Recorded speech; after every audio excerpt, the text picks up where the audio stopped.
কোনো সম্মানের জায়গার মধ্যেই রাখে না।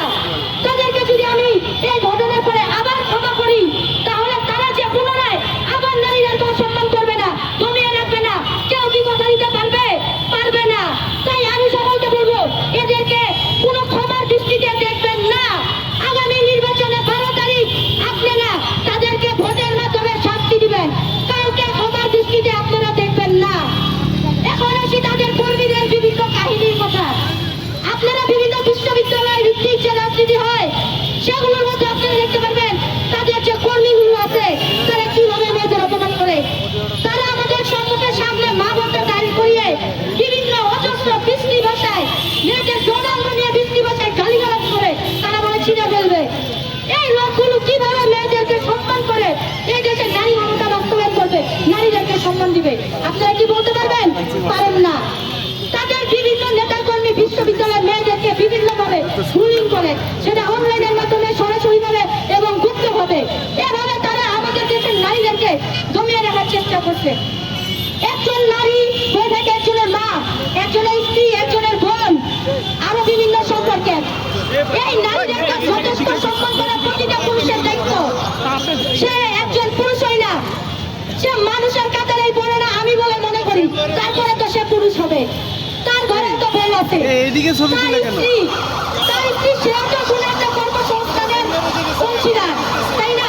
তার পরিবারের সেও তো কোনো কর্মসংস্থানের অংশীদার, কিন্তু সে সেই কথা মনে রাখলো না। আমি তাদের উদ্দেশ্যে বলবো যে আপনারা কি এই আমিরের কথা নিজেদের গায়ে মেখে নিলেন? আপনারা কেন চুপ? আমিরের ঘরের মা বোনরা কেন চুপ? তার মানে কি তারা অনুমতি বিচার করে? আমি এটা তাদের কাছে আমি তুলে ধরলাম।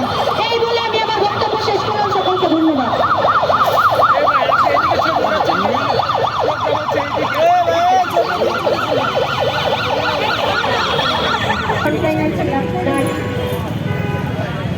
আমাদের যে স্টেজটা ছিল সেইটা তো অস্বীকার করেই, আর আমাদেরকে বিভিন্নভাবে সোশ্যাল মিডিয়ায়, তারপর সামাজিকভাবে হেয় প্রতিপন্ন করার জন্য বিভিন্ন রকমের ট্রল ভিডিও, মিম ভিডিও, তারপর হচ্ছে আমাদের উপরে ক্রিয়েট করার যেই পায়তারা, সেটা সবসময় দেখছি। এবং আমরা হচ্ছে আমাদের ছবি এআই ভিডিও বানিয়ে, আমাদের নামে ফেক আইডি বানিয়ে বিভিন্ন রকমের ছোট করে সবকিছুই তারা করছে। এবং নারীকে হেয় করাকে একটা রাজনৈতিক হাতিয়ার হয়ে উঠছে। সেই ধরনের পায়তারাকে আমরা রুখে দিব।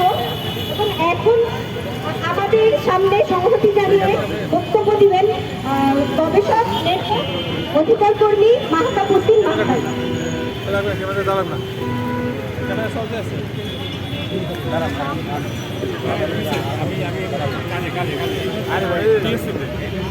জামাত যে একটা মিথ্যুক মুনাফিকদের দল, এটা তারা বারবারই প্রমাণ করে। এবং সর্বশেষ এখানে আসার আগে, কিছুক্ষণ আগে তারা একটা সংবাদ সম্মেলন করলো যে তাদের আইডিতে হ্যাক হয়েছে, এটার প্রমাণ দেওয়ার জন্য। তো পুরো সংবাদ সম্মেলনটা আপনারা যারা সাংবাদিক বন্ধুরা আছেন, আপনারা যদি শোনেন, খেয়াল করে দেখবেন যে ওনারা একটা টাইমলাইন বলছেন। 4:37-এ আমাদের আমিরের পোস্টের থেকে, এর সেন্টার থেকে এরকম একটা পোস্ট গেল। এরপর আমাদের নজরে আসলো 5:09 আমরা পাসওয়ার্ড চেঞ্জ করি। খেয়াল করে দেখবেন পাসওয়ার্ড ওনারা চেঞ্জ করেছেন। আচ্ছা, হ্যাকার যদি হ্যাক করে, হ্যাকারের প্রথম কাজ হচ্ছে পাসওয়ার্ড চেঞ্জ করে আইডিটা খেয়ে দেওয়া, সেটা তো করেনি। এখন যদি ধরে নেই আচ্ছা হ্যাকার খুব এফিসিয়েন্ট, সে হচ্ছে আমিরের পাসওয়ার্ড অটুট রেখে সে একটা পোস্ট দিয়েছে। এরপরে তাদের তো প্রমাণটা দেখানোর কথা যে কিভাবে আমিরের আইডিটা হ্যাক হলো, সেইটার প্রমাণটা কোথায় কোথায় সেখানে ফিশিং করা হলো, সেটার কোনো প্রমাণ কিন্তু তারা দেখাতে পারে নাই। তারা তাদের গ্রুপ মেইলে কোথায় কোথায় ফিশিং করা হচ্ছে, কোথায় কোথায় সরকারি দপ্তরের ওয়েবসাইট থেকে, সরকারি দপ্তরের মেইল আইডি থেকে তাদেরকে ফিশিং মেইল পাঠানো হচ্ছে, এবং সেটা জানুয়ারি মাসের 10 তারিখের, সেই সব জিনিস তারা দেখাচ্ছে। কিন্তু কিভাবে তার জামাতের আমিরের আইডি, যে এক্স হ্যান্ডেলের যেই অ্যাকাউন্ট, সেইটার সাথে প্রাসঙ্গিক যে আইডি, সেইটা কিভাবে হ্যাক হইলো সেটার কোনো প্রমাণ তারা কিন্তু দেখাতে পারে নাই। তারা প্রমাণ হিসেবে একটা হাস্যকর কথা বলেছেন। হাস্যকর কথাটা কি? যে আমরা যদি আমাদের তরফ থেকে যদি ভুলভাবে এই প্রস্তাব যাইতো, আমরা কি নিজেরাই আমাদের পাসওয়ার্ড চেঞ্জ করার আবেদন করতাম? এর চেয়ে হাস্যকর কথা আর হয় না।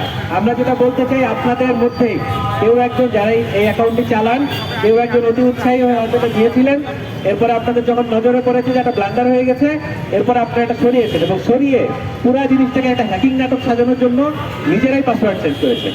এই যে মিথ্যা কথা বলা ক্রমাগত, আপনারা খেয়াল করে দেখবেন উনি যখন সংবাদ সম্মেলনটা করছেন, ওনারা যে ব্যক্তি উপস্থাপন করছেন সারাক্ষণ তোতলাচ্ছেন। মানুষ তখনই তোতলায় যখন কোনো মিথ্যা কথা বলে। আমরা একটা বর্ণ বিশ্বাস করি না।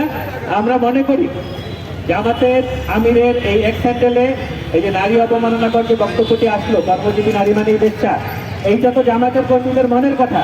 আমরা যখন রাস্তাঘাটে হাঁটি, আমরা যখন এলাকায় থাকি, তৃণমূল পর্যায়ে জামাতের কর্মীরা এই কথাই বলে।